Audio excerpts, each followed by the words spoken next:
Next topic છે વિનનો સ્થાનાંતરનો નિયમ.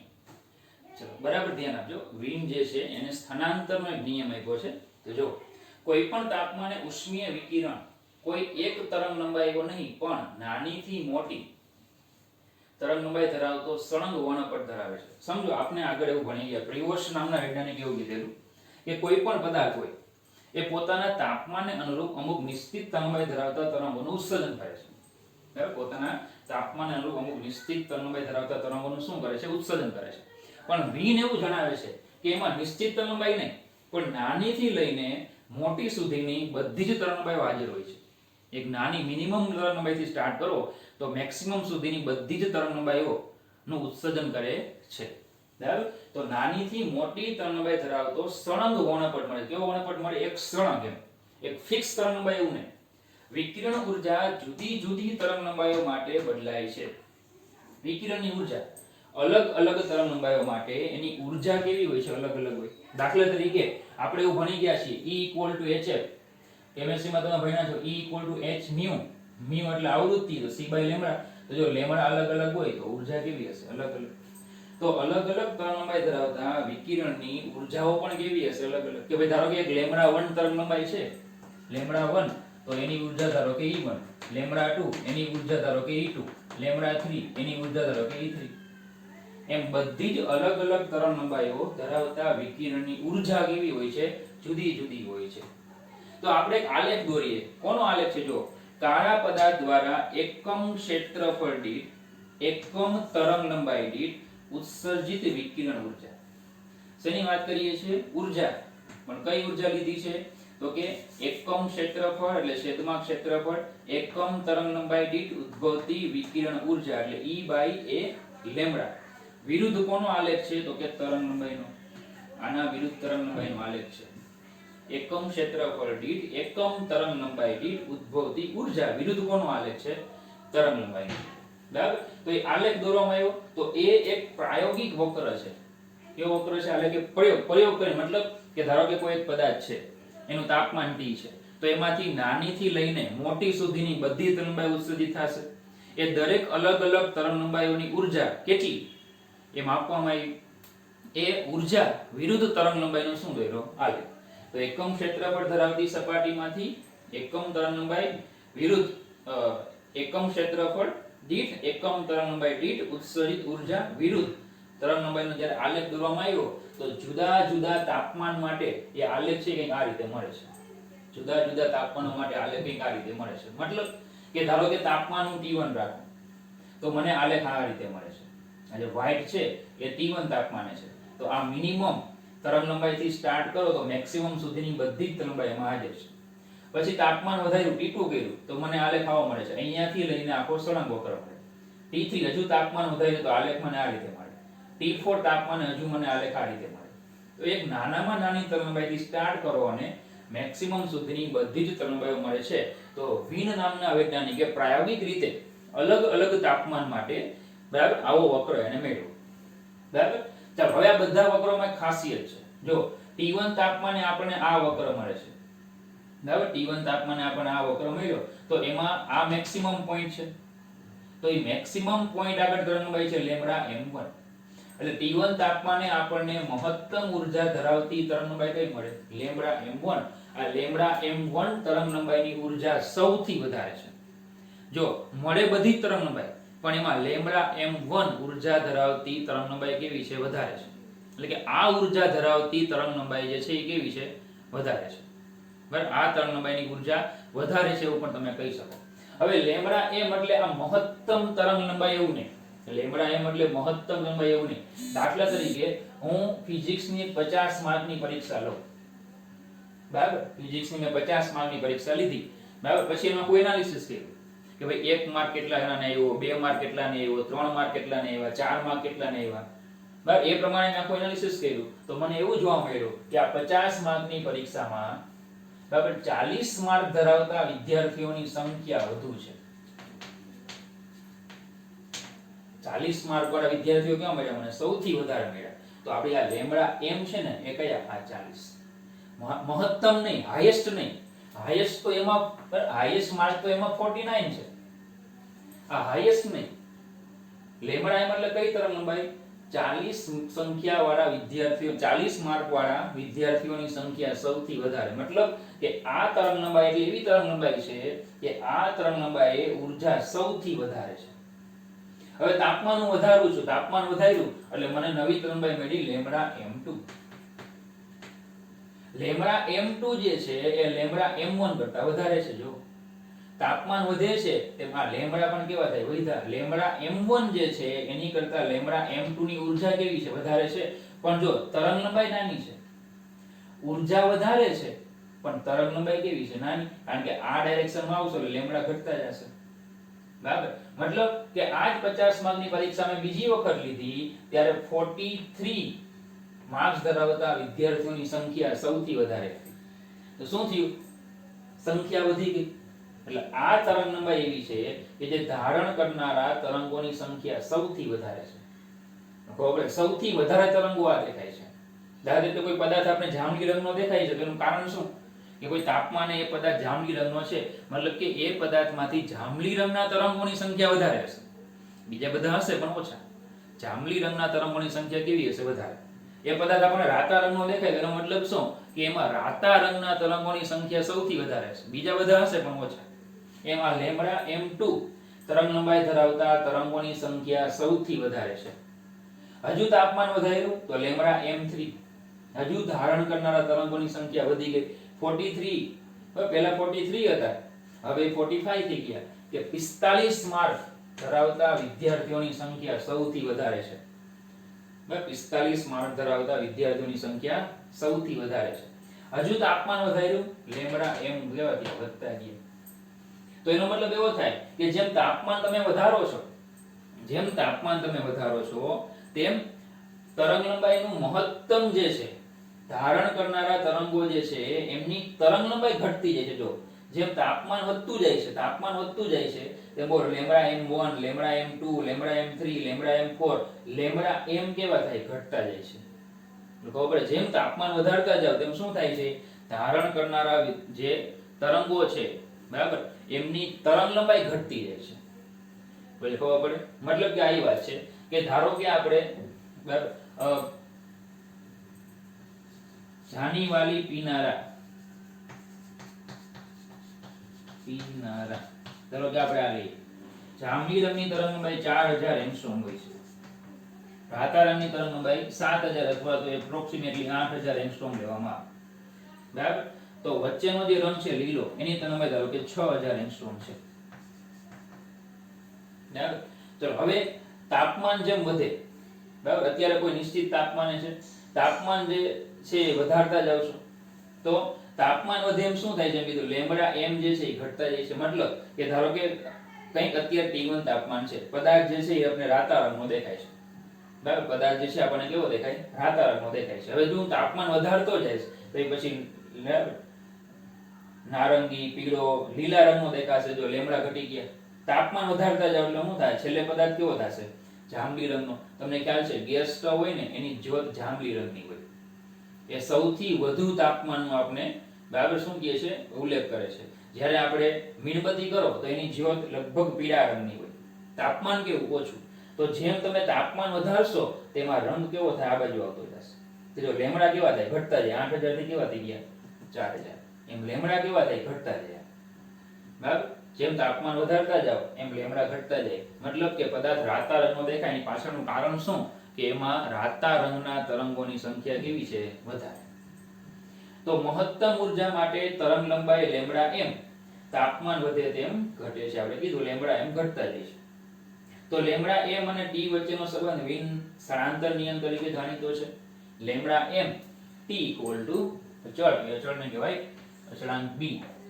નિયમ લખાય lambda m proportional to 1/t. ચલન જાય એટલે અચળાંક આવે. એ અચળાંકને કીધું છે b. એ b ને કહેવાય વિનનો અચળાંક. જેનું મૂલ્ય આપ્યું છે 2.9 × 10⁻3. બરાબર? આ જે છે એ છે metre kelvin. Metre kelvin. Millikelvin એવું નથી. કારણ કે b જે છે b નો એકમ શું આવશે? લેમ્બડા નો એકમ મીટર, તાપમાનનો એકમ કેલ્વિન. તો મીટર કેલ્વિન એ b નો એકમ આવશે. બરાબર? ચલો હવે બે ઉદાહરણ આપ્યા છે કે લોખંડના ટુકડાને ગરમ જ્યોતમાં તપાવતા તેનો રંગ આછો લાલ, લાલાશ પડતો પીળો અને પછી કેવો થઈ જાય સફેદ. જેમ એ ગરમ થશે એમ સ્ટાર્ટિંગ કેમ થાય લાલ થી શરૂઆત થાય, પછી ધીમે ધીમે શું થાય લાલાશ પડતો પીળો, જો રાતો રંગ હોય ત્યાંથી પીળો આવે, તાપમાન વધી ગયું, પછી છેલ્લે કેવો થાય સફેદ. જ્યારે સફેદ રંગનો દેખાય ત્યારે સૌથી વધુ એ શું હોય ગરમ થઈ ગયો હોય. બરાબર. બીજું છે કે ચંદ્ર, સૂર્ય અને બીજા તારા જેવા અવકાશી પદાર્થોની સપાટીના તાપમાનનો અંદાજ કાઢવા માટે વીનનો નિયમ ઉપયોગી છે. ચંદ્રની સપાટી પર તાપમાન કેટલું, સૂર્યની સપાટી પર તાપમાન કેટલું, તો એનો રંગ આપણે જોઈએ, રંગ તો રંગ ઉપરથી આપણને શું ખબર પડી જશે તાપમાન કેટલું હશે તે. કારણ કે અહીંયા રંગ તમને ખબર હોય એટલે શું મળી જાય, લેમડા મળી જાય. લેમડા તમે આમાં મૂકો એટલે શું મળશે તાપમાન. તો એની સપાટીનું તાપમાન કેવું છે, બરાબર, એ પીળાશ પડતો દેખાય છે, રાતાશ પડતો દેખાય છે, એની સપાટીના રંગ કેવો છે, એ રંગ ઉપરથી આપણે વિનના સ્થળાંતરના નિયમનો ઉપયોગ કરીને તાપમાન શોધી શકીએ. તો કાળા પદાર્થના વિકિરણ વક્રો સાર્વત્રિક છે, તે ફક્ત તાપમાન પર આધાર રાખે છે, પણ પરિમાણ, આકાર અથવા કાળા પદાર્થના દ્રવ્ય પર આધારિત નથી. મતલબ કે આ જે આલેખ છે તે આ જે આલેખ છે એ આલેખ કોની પર આધાર રાખે છે, વક્રો બધા છે એ સાર્વત્રિક છે, એ ફક્ત તાપમાન પર જ આધાર રાખે છે. બરાબર. નહીં કે જે પદાર્થ છે એના પરિમાણ ઉપર, એના આકાર ઉપર અથવા તો કાળા પદાર્થના દ્રવ્યો પર. કયું દ્રવ્ય છે એની પર પણ આ વક્રો આધારિત નથી. એ માત્ર ને માત્ર કોની પર આધાર રાખે છે, તાપમાન પર.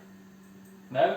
તો વીનનો સ્થળાંતરનો નિયમ, સ્થળાંતર કોનું, તો કે આ બિંદુ છે, જો બિંદુ જે છે ને એ ક્રમશઃ આમ આવતું જાય. બરાબર. લેમ્બડા m જે છે એ ક્રમશઃ શું થાય છે, આ દિશામાં સ્થળાંતર થતા જાય છે. તો આપણે તો ધારણ કરનારા તરંગોની સંખ્યા, એની તરંગ લંબાઈઓ ઘટતી જાય છે, એ સ્થળાંતર પામે છે વધુથી નીચા તરફ. આથી એને કહેવામાં આવે છે વીનનો સ્થળાંતરનો નિયમ. બરાબર. તો ખાસ તમારે એમસીક્યુ માટે યાદ રાખવાનું છે આ સૂત્ર, લેમ્બડા mt = v. બરાબર. Lambda mt = v. આ એક સૂત્ર જે છે એ તમારે ખાસ તૈયાર કરવાનો છે. ઓકે. ચલો નેક્સ્ટ ટોપિક છે સ્ટીફન બોલ્ટ્ઝમેન નો નિયમ. તો સ્ટીફન બોલ્ટ્ઝમેન એ બે વૈજ્ઞાનિકો છે. એ વૈજ્ઞાનિકોએ આપણને એક નિયમ આપ્યો છે. એટલે સ્ટીફન નામનો જે વૈજ્ઞાનિક છે એને પ્રાયોગિક માહિતીના આધારે, મતલબ કે પ્રાયોગિક રીતે પ્રયોગ કરીને, અને બોલ્ટ્ઝમેન નામનો જે વૈજ્ઞાનિક છે એને સૈદ્ધાંતિક રીતે, મતલબ કે થિયરી લખી. એમ સ્ટીફન નામના વૈજ્ઞાનિકે શું કર્યું, પ્રયોગ કર્યા, અને બોલ્ટ્ઝમેન નામના વૈજ્ઞાનિકે શું કર્યું, થિયરી લખી. બરાબર. એટલે સિદ્ધાંત લખ્યો, વાદ લખ્યો, અને આ બંને ભેગા થઈને આપણને એક નિયમ આપ્યો. શું નિયમ છે ધ્યાન આપજો. પદાર્થની સપાટીમાંથી એકમ ક્ષેત્રફળ દીઠ દર સેકન્ડે ઉત્સર્જિત વિકિરણ ઊર્જા. એકમ ક્ષેત્રફળ દીઠ દર સેકન્ડે ઉત્સર્જિત વિકિરણ ઊર્જા. ચલો મતલબ કે એકમ ક્ષેત્રફળ દીઠ દર સેકન્ડે ઉત્સર્જિત વિકિરણ ઊર્જા. ચલો આને આપણે કહેતા હતા કુલ ઉત્સર્જન પાવર. બરાબર. આને આપણે શું કીધું હતું, કુલ ઉત્સર્જન પાવર. ઊર્જા એની જગ્યાએ આપણે અહીંયા h લખશું, કુલ ઉત્સર્જન પાવર. જો શું છે કુલ ઉત્સર્જન પાવર. બરાબર. એ તેના નિરપેક્ષ તાપમાનના ચતુર્થ ઘાતના સમપ્રમાણમાં હોય છે. કોના સમપ્રમાણમાં હોય છે, એ જે પદાર્થ છે એ પદાર્થનું જે તાપમાન હોય કયું લેવાનું, નિરપેક્ષ, મતલબ કેલ્વિન માપક્રમ પરનું. એમ કેલ્વિન માપક્રમ પરનું તાપમાન લેવાનું. તો નિરપેક્ષ તાપમાનના ચતુર્થ ઘાતના સમપ્રમાણમાં હોય છે. મતલબ કે કોઈ પણ સપાટી છે એનું તાપમાન T છે, તો એમાંથી ઉત્સર્જિત થતી જે ઊર્જા છે એનો ઉત્સર્જન પાવર એ પદાર્થના તાપમાનના ચતુર્થ ઘાતના સમપ્રમાણમાં હોય છે. તો ફરીથી નિયમ શું છે, પદાર્થની સપાટીમાંથી એકમ ક્ષેત્રફળ દીઠ દર સેકન્ડે ઉત્સર્જિત વિકિરણ ઊર્જા એટલે કે કુલ ઉત્સર્જન પાવર એ પદાર્થના નિરપેક્ષ તાપમાનના ચતુર્થ ઘાતના સમપ્રમાણમાં હોય છે. આ વિધાન સ્ટીફન બોલ્ટ્ઝમેનના નિયમ તરીકે ઓળખાય છે. ચલો મેથેમેટિકલી લખવું હોય તો કુલ ઉત્સર્જન પાવર જો હું W કહી દઉં તો W is proportional to T⁴. W proportional to T⁴. ચલન જાય એટલે અચળાંક આવે. આ વખતે અચળાંક બબે આવે છે. E sigma T⁴. E અને સિગ્મા T⁴. W એટલે કીધું એ પ્રમાણે ઉત્સર્જન પાવર, તો ઊર્જાને Q કહી દઉં છેદમાં AT = E સિગ્મા T⁴. તો Q બરાબર E sigma A T⁴ T. તમારે MCQ માટે આ સૂત્ર યાદ રાખવાનું છે. જ્યારે પણ કોઈ પદાર્થનું તાપમાન આપ્યું હોય એમાંથી ઉત્સર્જિત ઊર્જાની વાત હોય, વિકિરણ સ્વરૂપે ઉત્સર્જિત ઊર્જાની જ્યારે પણ વાત હોય ત્યારે હંમેશા આ સૂત્ર આવે. બરાબર? ચલો આમાં Q/T જો હું કરું તો E સિગ્મા A T⁴ તો આને હું કહી દઉં H E sigma A T⁴. આ સૂત્ર પણ તમારે યાદ રાખવું જોઈએ. બરાબર? ચલો હવે આમાં જે ભૌતિક રાશિઓ છે એનું આપણે નામ આપી દઈએ. પહેલા તો બરાબર W એટલે કીધું એ પ્રમાણે કુલ ઉત્સર્જન પાવર. W એટલે કુલ ઉત્સર્જન પાવર એટલે Q/AT. Q એટલે ઉત્સર્જિત ઊર્જા. ઉત્સર્જિત ઊર્જા. A એટલે ક્ષેત્રફળ, T એટલે સમય. A એટલે ક્ષેત્રફળ, પણ કયું ક્ષેત્રફળ? જેટલા વિસ્તારમાંથી ઊર્જા ઉત્સર્જિત થતી હોય એ વિસ્તારનું ક્ષેત્રફળ. T એટલે સમય. સિમ્પલ છે. ચલો E એને કહેવાય સપાટીની ઉત્સર્જકતા. શું છે? ઉત્સર્જકતા આગળ આપણે ભણી ગયા છીએ શબ્દ. ઉત્સર્જકતા શબ્દ તમને એના માટે જ ભણાવેલો આગળ. સપાટીની શું છે? ઉત્સર્જકતા. બરાબર? ચલો T તો નિરપેક્ષ તાપમાન, સિગ્મા એટલે સ્ટીફન બોલ્ટ્ઝમેન અચળાંક. સિગ્મા એટલે સ્ટીફન બોલ્ટ્ઝમેન અચળાંક જેનું મૂલ્ય આવે છે 5.67 × 10⁻⁸. ચલો હવે સિગ્મા નો આપણે એકમ લખીએ. તો હું અહીંયાથી આગળ વધું એકમ માટે. સિગ્મા ને કરતા બનાવો તો આવશે Q/E A T⁴ T. Sigma ને કરતા બનાવો Q/E A T⁴ T. ચલો Q એનો એકમ જૂલ. ઉત્સર્જકતા પરિમાણ રહિત છે. ક્ષેત્રફળનો એકમ મીટર સ્ક્વેર, તાપમાનનો એકમ કેલ્વિન Kelvin/4, સમયનો એકમ સેકન્ડ.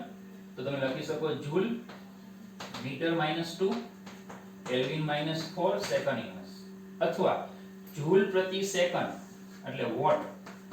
તો watt upon metre square Kelvin/4. તો તમે આમ પણ લખી શકો આની જગ્યાએ વોટ મીટર-2 Kelvin-4. 5.67 × 10⁻⁸ vote મીટર-2 Kelvin-4. તો આ થઈ ગયો સ્ટીફન બોલ્ટ્ઝમેન નો નિયમ. બીજું, હવે ધારો કે એને એવું કીધું કે ધારો કે પદાર્થનું તાપમાન T છે અને એને TS તાપમાન વાળા પરિસરમાં મૂકેલો હોય. પરિસરનું તાપમાન T તાપમાન વાળો પદાર્થ છે, એમાંથી ઉત્સર્જિત ઊર્જા જે છે એ આપણને આ સૂત્રથી મળશે. E sigma A T⁴ T. હવે ધારો કે T તાપમાન વાળા પદાર્થને TS તાપમાન વાળા પરિસરમાં મૂક્યો છે. બરાબર? તો પછી ઉત્સર્જિત ઊર્જાનો દર એટલે હું dQ/dt કીધું, ઊર્જાના છેદમાં સમય, વિકિરણ દ્વારા ઉત્સર્જિત ઊર્જાનો દર. તો સૂત્ર આવશે E sigma A T⁴ TS⁴. તો આ સૂત્ર પણ તમારે યાદ રાખવાનું છે. બરાબર? જો T તાપમાન તમને ટૂંકમાં દાખલામાં જો તાપમાન તમને પદાર્થનું તાપમાન આપ્યું હોય અને પરિસરનું તાપમાન આપ્યું હોય, બરાબર? T તાપમાન વાળા પદાર્થને TS તાપમાન વાળા પરિસરમાં જો મૂકવામાં આવે તો ઉત્સર્જિત ઊર્જાનો દર, વિકિરણ દ્વારા ગુમાવાતી ઊર્જાનો દર તો આ રીતે મળશે E sigma A T⁴ TS⁴.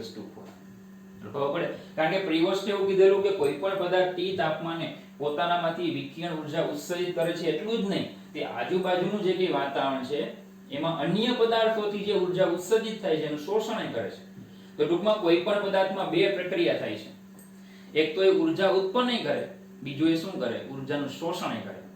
બરાબર? ઊર્જા ઉત્પન્ન કરશે T તાપમાન, પોતાના તાપમાનને કારણે ઊર્જા ઉત્પન્ન કરશે. બરાબર? બીજા જે કઈ પદાર્થો હશે જે પોતે પણ ઊર્જા ઉત્સર્જિત કરતા હશે, એને ઉત્સર્જિત કરેલી ઊર્જાનું આ શું કરશે? શોષણ કરશે. તો પછી ઉત્સર્જિત ઊર્જાનો પરિણામી દર છે. જો ઉત્સર્જિત ઊર્જાનો આ શું છે? પરિણામી દર છે કે E sigma A T⁴ TS⁴. તો ટૂંકમાં તમારે આ બે સૂત્ર યાદ રાખવાના છે. બીજું કે આમાં H એટલે શું આપણે જરાક લખવાનું રહી ગયું. H જે છે એને કહેવાય ઉષ્મા પ્રવાહ. ઉષ્મા પ્રવાહ અથવા કહેવાય એને ઉષ્મા ઊર્જા વહનનો દર. h એટલે q / t એટલે એને કહેવામાં આવે ઉષ્મા પ્રવાહ. કઈ રીતે? તો કે 10મા ધોરણમાં આપણે એવું ભણી ગયા કે I q / t. બરાબર, આ વિદ્યુત ભાર, આ સમય, તો આને કહેતા આપણે વિદ્યુત પ્રવાહ. આ વિદ્યુત ભાર હતો તો આ વિદ્યુત પ્રવાહ. આ ઉષ્મા ઊર્જા છે એટલે આને કહેવાય ઉષ્મા પ્રવાહ. એટલે ઘણી વખત શબ્દ તમને આપ્યો હોય ઉષ્મા પ્રવાહ, તો ટૂંકમાં એ શું હશે? q / t તમને આખું આપ્યું હશે. બરાબર, એટલે એકમ સમયમાં ઉત્સર્જિત ઊર્જા હશે. તમારે q / t વાળું સૂત્ર લેવાનું, એટલે ph વાળું સૂત્ર લેવાનું. બરાબર, ઊર્જા આપી હોય, ટૂંકમાં તમને જો એક ઊર્જા જૂલમાં આપી હોય તો એ ઊર્જા હશે, પણ જૂલ પ્રતિ સેકન્ડ હશે તો ઉષ્મા પ્રવાહ હશે. ઉષ્મા પ્રવાહનો એકમ શું આવશે? જૂલ પ્રતિ સેકન્ડ. જૂલ પ્રતિ સેકન્ડ. તો જો જૂલ પ્રતિ સેકન્ડ આપ્યા હશે તો એ શું હશે? ઉષ્મા પ્રવાહ હશે. અને જો જૂલ ખાલી આપ્યા હશે તો એ શું હશે? ઉષ્મા ઊર્જા હશે, કે q નું મૂલ્ય હશે. તો કહો ભાઈ, તો આ થઈ ગયો સ્ટીફન બોલ્ટ્ઝમેનનો નિયમ. ઓકે, ચલો નેક્સ્ટ ટોપિક છે, ચેપ્ટરનો છેલ્લો ટોપિક છે ન્યૂટનનો શીતનનો નિયમ. હવે ન્યૂટને પ્રાયોગિક રીતે પ્રયોગ કરીને એને એક નિયમ આપ્યો છે. શીતન એટલે ઠંડુ પડવું. હવે સીધી વાત છે, પદાર્થ જે છે ઉષ્મા ગુમાવે. ઉષ્મા ગુમાવે એટલે શું થાય? ઠંડો પડે. બરાબર, તો એ ઠંડો પડે છે એનો ન્યૂટને નિયમ આપ્યો છે, પણ એને પ્રયોગ કરીને ન્યૂટને આપણને નિયમ આપ્યો છે. પણ એ પ્રયોગ બહુ મહત્વનો નથી. બરાબર, મહત્વનો છે નિયમ, તારણ. એ પ્રયોગનું જે તારણ છે ને તે. એટલે આપણે ચોપડીમાં સ્ટાર્ટિંગમાં તમને પ્રયોગ આખો આપ્યો છે, આખું પ્રયોગનું વર્ણન કર્યું છે, પછી પાછું છેલ્લે પાછા પ્રયોગનું વર્ણન કર્યું છે. હવે એ પ્રયોગનું તો આપણે કોઈ કામ છે નહીં, ક્યાંય ઉપયોગમાં નથી આવતું. ઉપયોગમાં આવશે એનું જે તારણ છે તે. એ તારણ એ ન્યૂટનના શીતનના નિયમ તરીકે ઓળખાય. તો જો તારણ કંઈક આવું છે કે ન્યૂટનના શીતનના નિયમ મુજબ કોઈ પદાર્થના ઉષ્મા ગુમાવવાનો દર, એટલે ઉષ્મા ગુમાવવાનો દર એને હું કહી દઉં dq/dt. કોઈ પદાર્થ છે, બરાબર, એ ઉષ્મા ગુમાવે છે, તો એના ઉષ્મા ગુમાવવાનો જે દર છે તે એ પદાર્થના તાપમાન અને તેના પરિસરના તાપમાનના તફાવત. પદાર્થના તાપમાન અને પરિસરના તાપમાનના તફાવત. તો ચલો, જ્યાં T2 બરાબર પદાર્થનું તાપમાન અને T1 બરાબર પરિસરનું તાપમાન. T2 એટલે પદાર્થનું તાપમાન અને T1 એટલે પરિસરનું તાપમાન. તો પદાર્થના તાપમાન અને પરિસરના તાપમાનના તફાવતના સમપ્રમાણમાં હોય છે. બોલો, બહુ ઈઝી નિયમ છે આ. સમપ્રમાણમાં હોય. બરાબર, કોઈ પણ પદાર્થ દ્વારા ઉત્સર્જિત વિકિરણ ઊર્જાનો દર, કોઈ પણ પદાર્થ જે છે એના દ્વારા ઉત્સર્જિત વિકિરણ ઊર્જા અથવા તો ઉષ્મા ગુમાવવાનો દર એ પદાર્થના તાપમાન અને પરિસરના તાપમાનના તફાવતના સમપ્રમાણમાં હોય છે. બરાબર, ચલો અહીંયા આવશે માઈનસ, કારણ કે જેમ પદાર્થ છે ઉષ્મા ગુમાવશે, બરાબર, તેમ ઉત્સર્જિત વિકિરણ ઊર્જાનો દર ઘટે છે. dq/dt જે છે એ શું થાય છે? ઘટતો જાય છે. કારણ કે પદાર્થ જે છે એ જેમ ઉષ્મા ગુમાવતો જશે તેમ શું થશે? T1 અને T2 નજીક આવતા જશે કે નહીં? ધારો કે ટેમ્પરેચર, વાતાવરણનું તાપમાન છે 27 ડિગ્રી છે, પદાર્થનું તાપમાન 100 ડિગ્રી સેલ્સિયસ છે, એટલે શું કરશે? ઉષ્મા ગુમાવશે. જેમ ઉષ્મા ગુમાવશે તેમ શું થાય? તાપમાન ઘટતું જશે. 100 થી 90 થઈ ગયું, 80 થાય, 70 થાય. તો 27 અને 100 વચ્ચે જે ડિફરન્સ હતો એની જગ્યાએ 27 અને 80 વચ્ચેનો ડિફરન્સ કેવો થાય? ઘટી જાય. તો ડેલ્ટા ટી કેવો થાય? ઘટતો જાય છે. ડેલ્ટા ટી ઘટે એનો મતલબ કે ઉત્સર્જિત ઉષ્માનો ગુમાવવાનો દર જે છે એ પણ કેવો થાય? ઘટતો જાય. મતલબ એવું કહેવાય કે પદાર્થ જે છે એ 100 થી 90 છે ને ઝડપથી થઈ જાય. 100 ના તાપમાનથી 90 નું પેલું જે 10 ડિગ્રી છે ને ઝડપથી ઘટે, પણ પછીનું જે 10 ડિગ્રી છે છેલ્લું, બરાબર, ધારો કે 40 થી 30 થવાનો સમય કેવો હોય? વધારે હોય. કેમ? કારણ કે ઉષ્મા ગુમાવવાનો દર પણ કેવો થાય? ઘટતો જાય. ઋણ નિશાની શું સૂચવે છે? કે પદાર્થ જેમ ઠંડો પડશે તેમ ઉષ્મા ગુમાવવાનો દર કેવો થાય? ઘટે છે.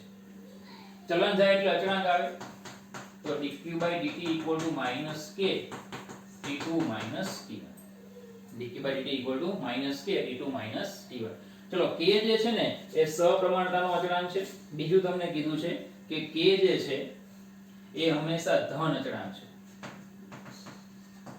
ધન અચળાંક k જે છે એનું મૂલ્ય હંમેશા ધન હોય છે. બરાબર, તે આધાર રાખે છે બે બાબતો ઉપર. એક તો આધાર રાખે છે પદાર્થની સપાટીના પ્રકાર ઉપર. એક આધાર રાખે પદાર્થની સપાટીના પ્રકાર ઉપર અને બીજું આધાર રાખે છે એના ક્ષેત્રફળ ઉપર. સહપ્રમાણતા અચળાંક જે છે એ બે બાબત ઉપર આધાર રાખે છે. સમજો આ સહપ્રમાણતા અચળાંક 2 હશે, 2 એનો મતલબ એવો થાય કે તાપમાન ઘટે તો એનું બમણો શું થાય છે, ઊર્જાનો ઉત્સર્જનનો દર બમણો ઘટે.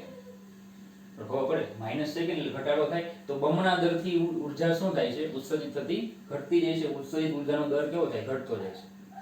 તો બે બાબત ઉપર આધાર રાખે છે, સપાટીના પ્રકાર ઉપર અને ક્ષેત્રફળ. ચાલો હવે ધારો કે dt જેટલા સમયમાં તાપમાનનો ઘટાડો, ધારો કે d કેપિટલ T2 હોય, T2 એટલે પદાર્થનું તાપમાન કીધું. dt સમયમાં બરાબર તાપમાનનો ઘટાડો dT2 હોય તો આપણે ભણી ગયા Q બરાબર ms ડેલ્ટા T. તો આના પરથી dq બરાબર ms dT2, dq બરાબર ms dT2.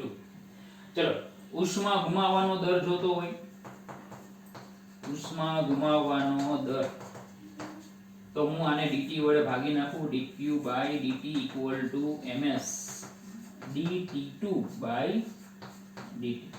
આને કીધું સમીકરણ નંબર 2. બરાબર, આ કે ઉષ્મા ગુમાવવાનો દર. ચલો સમીકરણ 1 જે છે આ એ પણ ઉષ્મા ગુમાવવાનો દર, સમીકરણ 2 પણ ઉષ્મા ગુમાવવાનો દર, આ પણ ઉષ્મા ગુમાવવાનો દર, આ પણ ઉષ્મા ગુમાવવાનો દર. બંને સરખાવી દઈએ તો સમીકરણ 1 અને 2 પરથી, સમીકરણ 1 અને 2 પરથી ચલો આવશે ms dt2 by dt, ms dt2 by dt equal to minus k t2 minus t1. ચલો હવે આ બાકીનું બધું પહેલી બાજુ જવા દો, t2 minus t1 ને ખાલી અહીંયા લાવો એટલે k by ms dt dt2 by t2 minus t1 equal to minus k by ms dt. ચલો બંને બાજુ સંકલન કરીએ, integration dt2 by t2 minus t1 equal to minus k by ms તો અચળાંક, ઇન્ટિગ્રેશન dt. ચલો આનું સંકલન થશે ln t2 minus t1, કારણ કે આગળ પણ તમને કીધેલું કે ઇન્ટિગ્રેશન 1/x dx હોય તો એનું સંકલન ln x આવે. એવું ચેપ્ટર 6 માં આપણે ભણી ગયા છીએ. 1/x dx હોય તો એનું સંકલન શું આવશે, ln x આવશે. એવું આપણે ચેપ્ટર 6 માં ભણી ગયા છીએ. બરાબર, તો ચલો અહીંયા થઈ જશે ln t2 minus t1 sir minus k by ms, એને હું કહી દઉં minus k, બરાબર, આખો કેપિટલ K, અને dt નું સંકલન થશે t minus kt, અને સંકલનમાં હંમેશા એક સ્ક્વેર અચળાંક આવે એટલે પ્લસ c. ચલો ln આવે જશે એટલે e વસ્તુ થઈ જશે તો t2 minus t1 equal to e વસ્તુ minus kt plus c. ચલો અહીંયા જ્યાં k equal to k by ms, બરાબર. ચલો t2 ને કરતા બનાવો તો t2 બરાબર થઈ જશે t1 plus e વસ્તુ minus kt into e વસ્તુ c. આધા સરખો એટલે ઘાતનો સરવાળો, તો પછી આને આપણે અલગ અલગ આમ લખી શકીએ, e વસ્તુ minus kt into e વસ્તુ c. આ આખો એક અચળાંક છે, બરાબર, એને હું c ડેશ કહી દઉં તો t2 બરાબર t1 plus c dash e વસ્તુ minus kt. ચલો જ્યાં c dash equal to e વસ્તુ c, c dash equal to e વસ્તુ c. બરાબર, ચલો આ થઈ ગયું આપણું સૂત્ર, t2 equal to t1 c dash e વસ્તુ minus kt. તો થિયરી માટે ખાલી સૂત્ર છે, કઈ દાખલામાં કે એમાં આપણને કઈ સૂત્ર આપ્યું નથી એટલે બહુ ટેન્શન લેવાની જરૂર નથી. બરાબર, ચલો આ સૂત્ર આપણને શું દર્શાવે તો તાપમાનના ચોક્કસ વિસ્તાર માટે, આ સૂત્ર શું છે, તાપમાનના ચોક્કસ વિસ્તાર માટે પદાર્થના શીતનના સમયની ગણતરી કરી આપે. આ સૂત્રની મદદથી આપણે શું કરી શકીએ, પદાર્થના ચોક્કસ, સોરી માફ કરજો, તાપમાનના ચોક્કસ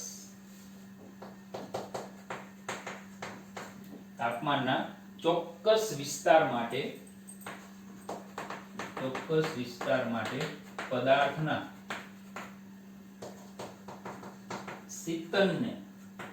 શીતનનો સમય ગણી શકાય છે. આ સૂત્રનો ઉપયોગ કરીને આપણે તાપમાનનો ચોક્કસ વિસ્તાર હોય, ચોક્કસ ઢાળો હોય તો એના માટે પદાર્થ ક્યારે ઠંડો પડશે, કેટલા સમયમાં ઠંડો પડશે, એ શીતનની તમે આમાં ગણતરી કરી શકો છો. બરાબર, પણ આપણે આનો કોઈ આપણે દાખલો કે કોઈ એમસીક્યુ માં યુઝ નથી થતો, આપણે યુઝ કરશું આ સૂત્રમાં. અહીંયાથી આગળ વધું, dt2 by dt equal to minus k by ms t2 minus t1 છે.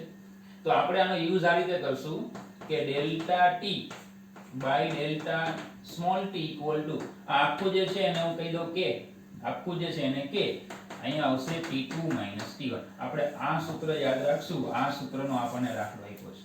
Delta t by delta t equal to minus k t2 minus t1. Delta t એટલે શું છે? ડેલ્ટા t એટલે જે પદાર્થ છે એ પદાર્થના તાપમાનમાં ફેરફાર. ડેલ્ટા t બરાબર પદાર્થના તાપમાનમાં ફેરફાર. ડેલ્ટા t એટલે પદાર્થ જે છે એના તાપમાનમાં ફેરફાર. ચલો T1 એટલે પરિસરનું તાપમાન અને T2 એટલે પદાર્થનું તાપમાન.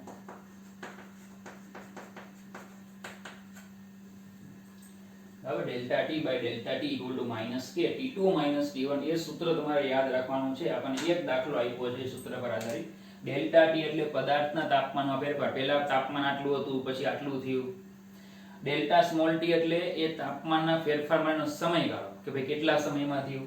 k તો અચળાંક જ છે, T2 છે પદાર્થનું તાપમાન અને T1 છે ઈ પરિસરનું તાપમાન. બરાબર? ચાલો તો એ સૂત્ર યાદ રાખશું. તો આ થઈ ગયો ન્યૂટનનો શીતનનો નિયમ. ઓકે, તો આ સાથે આપણે ચેપ્ટરની થિયરીઓ બધી કમ્પ્લીટ થાય છે. જે થિયરીઓ સ્કીપ કરી છે, બરાબર, 3 ટોપિક સ્કીપ કર્યા છે, ઉષ્મા વહન, ઉષ્મા નયન અને ઉષ્મા વિકિરણ. બરાબર, એ આપણા બોર્ડના સિલેબસમાં નથી, એટલે એ થિયરીઓ ત્યાં સ્કીપ કરી છે. વચ્ચે પણ એક થિયરી છે, બરાબર, જે સ્કીપ કરી લેજો કે એની કોઈ જરૂર પણ નહોતી, એટલે મેં ભણાવી નથી.